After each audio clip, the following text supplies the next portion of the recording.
This one struck a chord with me. Microsoft, uncharacteristically, actually, I don't know if it's uncharacteristically, it just seemed a bit, I like it for the record, but it seemed a bit unusual for a company to do this. They put out a feeler and asked their very own customers, owners of the new Xbox Series X and S, they asked them, hey, what do you think? Could we have done more in the controller?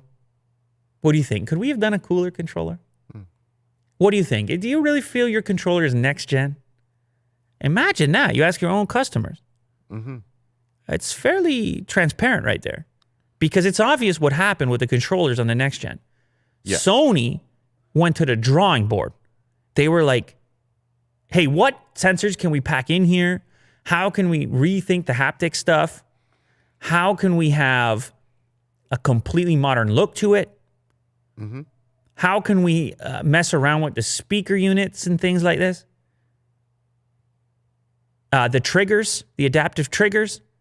Yeah. It's a really cool controller, period. Yeah, it's a whole experience for people who haven't tried. It's you got to go out and try it. The Xbox controller is just the Xbox controller again with USB Type-C on it. Well, they have the Elite controller. I know they have the Elite controller. Elite controller is cool. I like that too, but it's obvious that that's a niche product.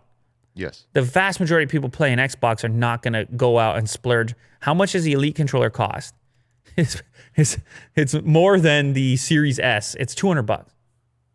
Almost $200, $180. Yeah. It's a lot of money for a controller, man. I mean, 2 of those and you got yourself a console. It's pretty wild. But it is cool. I love it. Like the controller. Fun time with the controller. I'm putting my own thumbsticks. Things are metal. It charges in the case. I mean, it's cool. It is cool. But it's obvious you can't deliver that controller with the console at a reasonable price. Mm-hmm. So, anyway, they put this feeler out there. It was a customer experience survey. And I like it because your customers are obviously an incredible source of information for a company trying to make big decisions over long periods of time. You want to satisfy your customers, and they can help you do that by giving you that feedback. And it's also, you're not taking yourself too seriously. Like, you can admit, hey, that other controller's pretty cool. Do you feel like you kind of missed out not getting it? Mm-hmm. So there's something humble about that as well. Mm-hmm.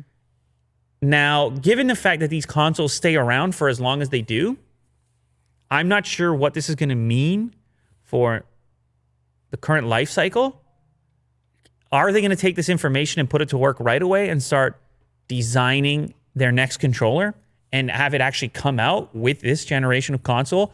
Or is this for development 5 years down the road? I don't know that. But it's cool to see them working on it regardless and giving props where props is due.